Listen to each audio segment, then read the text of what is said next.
So our love is all condition based. It is very, very difficult to love somebody unconditionally. My husband gives me a nice car, oh, I love him. He's got me a big house, I love him. My children perform, we love them. So when we connect with animals, they send us messages, they send us feelings, they send us knowing. It's like a spiritual download. Animal communication is a very beautiful and a simple way of connecting with the animals that you have in your life. Even if you do not have an animal in life, they are still connecting and helping you grow. Because their sole purpose is to give you unconditional love, unadulterated. They do not judge you. They are not worried what you are doing to them.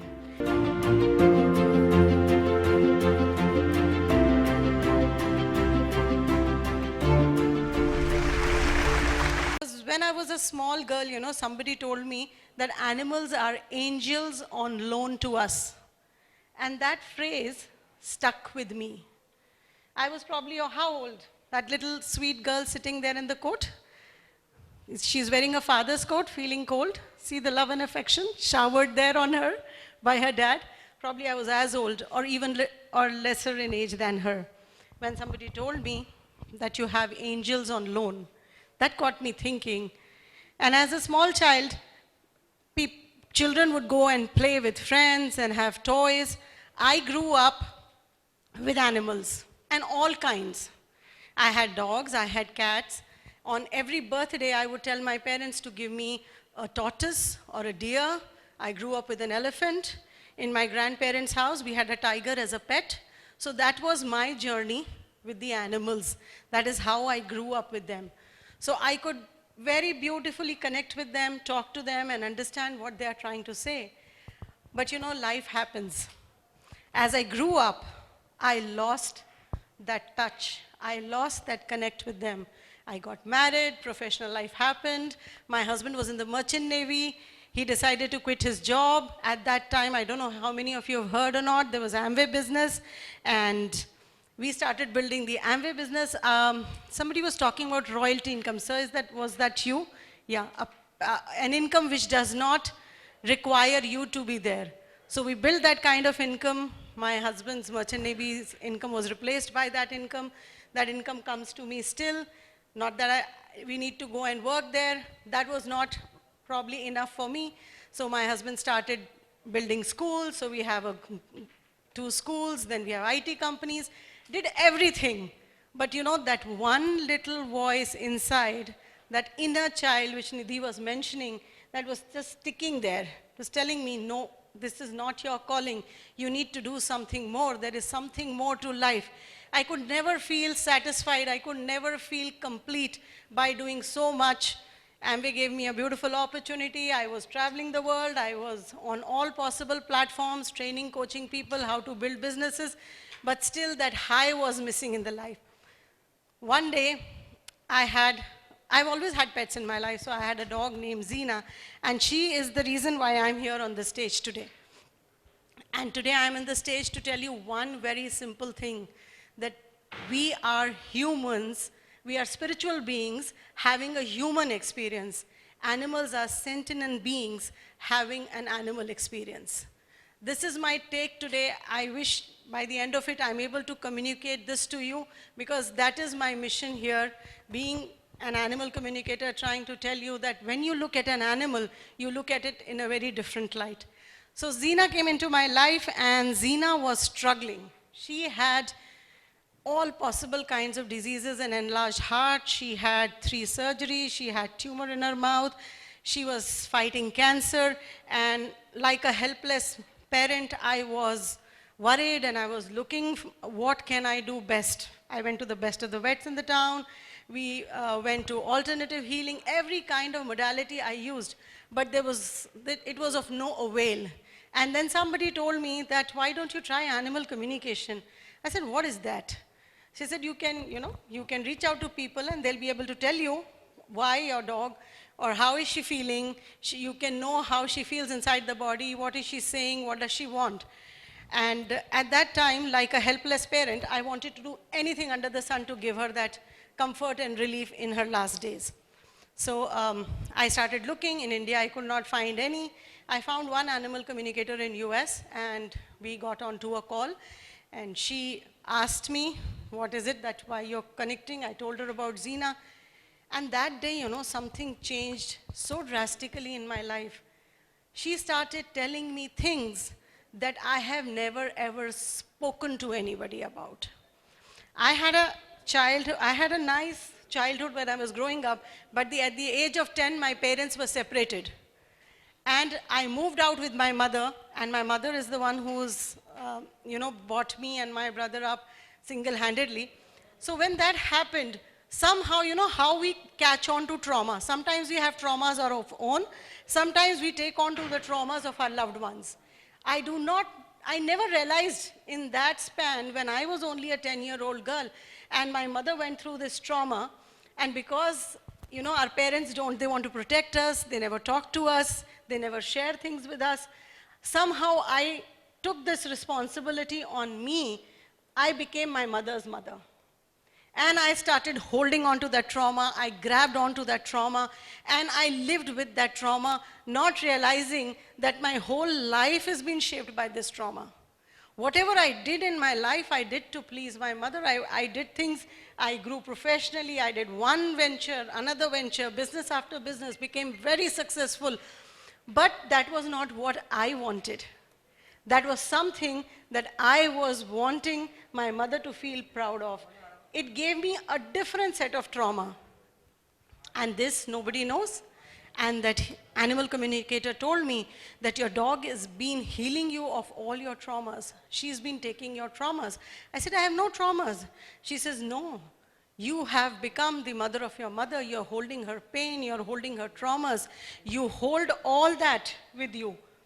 And that kind of shell-shocked me. I felt, oh my God, this is something I am experiencing, and this is what I feel all the time. Even a small thing happens to my mother, I would be the first one to rush, and look after things, make things right. I felt I can do everything. So yes, I was doing that. And that is when I realized how powerful animals are, how much they know about us. They are intelligent, they are smart.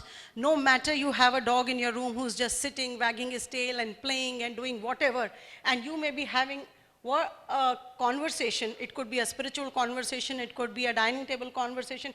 He or she is absolutely tuned into it. He is picking up on your energies, on your feelings. What are you talking? He's experiencing you at a much, much deeper level. And another beautiful incident happened, which kind of got me thinking. Zara, another dog of mine, she had an eye issue. She developed an eye issue. She completely became blind. She could not see, and I was very amazed looking at her, because nobody who doesn't know Zara would not know that she's blind. Whether she was on the road or she was at home, she would never dash against anything. And Zara passed due to old age. And the year she passed, I very clearly remember, it was 2015. When she passed around April, and I developed an eye condition, a major eye condition. I have gone through 5 eye surgeries. I have rings in my eyes. My left eye has 2 rings, one on the top, one at the bottom. My right eye has lost 75% of the vision. I wear a lens, and then I wear a glass, because my eyes completely went for a toss. I had keratoconus as a child, but then it flared up. Because all along, Zara had a mission. She had a sole purpose in my life. She was looking after me. She was taking care of me. She took on all that I was going through in my eye condition. She absorbed it. And she gave me the courage and the zeal. Imagine that you are not able to see. If I remove these glasses and I remove the lens, I cannot even probably make out how do you look, because I cannot figure out your facial features. But she gave me that zeal and the enthusiasm that life is not about limitations. Life is about breaking those limitations and moving on. She was a happy puppy. She had so much of zeal and enthusiasm in spite of not seeing anything. That never stopped her from living. And she gave me that confidence and courage that I can do the pick I know you must be thinking, what is she talking? I can already pick pick that up intuitively. And you must be wondering, where is this all coming from? Because we have that analytical mind. We work on syllabuses, we work on curriculum. It was not easy for me. I am a person of syllabus, curriculum, pedagogy. That is all I have done in 20 years, along with whatever else I was doing. Unfortunately, we do not get this kind of education or learning in college curriculums and syllabuses. Animal communication is a very beautiful and a simple way of connecting with the animals that you have in your life. Even if you do not have an animal in life, they are still connecting and helping you grow. I'll give you that example as well. So how do we connect with animals? I intuitively connect with them. It's like a telepathic connection. It's like, imagine your, it's like a radio. You switch on the radio, you tune to a frequency, the frequencies match, and you can hear the music. So it is very similar.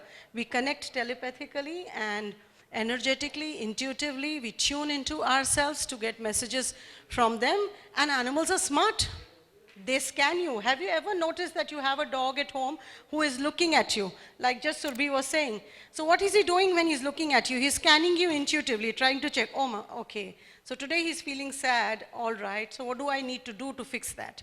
Sometimes have you ever experienced, those who have got a pet at home, that your dog will come and sniff you at a particular place? Again and again, that particular same place. He's trying to bring your attention to it. Either you're holding a pain or trauma there, or you're not well. Sometimes you have your animals coming and sitting here and sniffing you. Lungs is the place where you hold grief. You may be holding some grief and trauma which they are trying to bring the attention and focus to. So, these animals are absolutely tuned in. So they sense illness in us.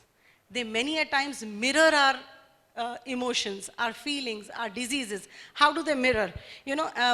It's very interesting if you are a little observant, and probably next time when you go out and you observe somebody taking a dog for a walk, I see if they have a pain in the leg, they're limping, you'll see the dog is also limping along. So they're just mirroring, they're just taking on what you have, because their sole purpose is to give you unconditional love, unadulterated. They do not judge you.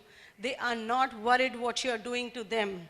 I see them in the same light as I see the divine, because only that divine has that courage to love us unconditionally. It doesn't judge us. So if anybody somebody asked me a question, so do animals become humans? I don't think so. We all upgrade, we do not downgrade. We have so much to love and learn. We can't love without a reason. We have to have a reason. My husband gives me a nice car, oh, I love him. He's got me a big house, I love him. My children perform, we love them. So our love is all condition-based. It is very, very difficult to love somebody unconditionally. So I do not think that they would like to do a downgrade there. I'm sorry if I'm offending somebody's feelings. I know our religious beliefs are different, but this is all that I have learned from animals, and that is what I'm sharing with you here. So when we connect with animals, they send us messages. They send us feelings. They send us knowing. It's like a spiritual download. Like you have a download on your computer and that file opens up. So it's that kind of a download which comes to you in the form of knowing. Sometimes their messages can be gross. They send you smells and taste also. So they have their own ways of communicating and connecting with you. And through animal communication, you can help lot of people. It is not something which is very unique, which cannot be learned, which cannot be acquired. You just need to have that stillness in you to connect, and that compassion to understand the animals.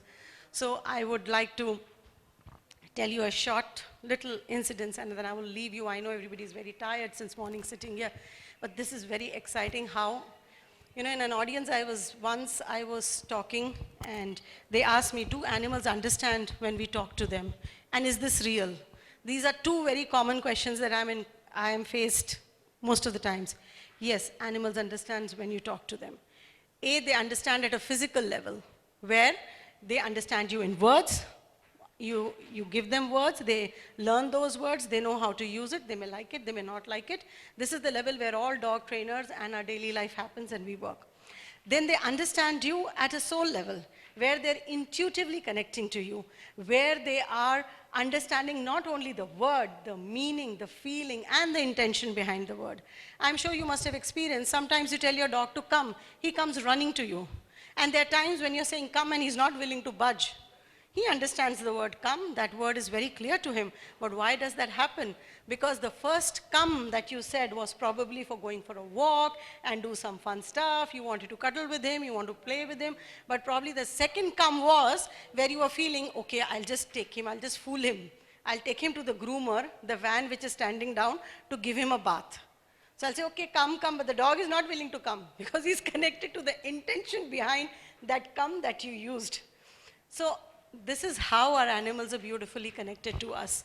So I would like to leave you with the thought that next time, whenever you have an animal, be it your pet or be it an animal, probably you're sitting and you're just looking outside the window and suddenly you see a bird.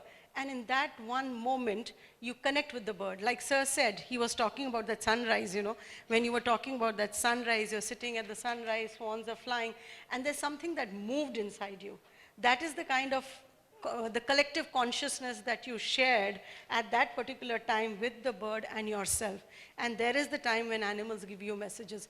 We have animal spirit guides, we have totem animals, we have power animals which are assigned to us, and they show up in our lives when we are planning to make a bigger shift, when we are moving on in our life.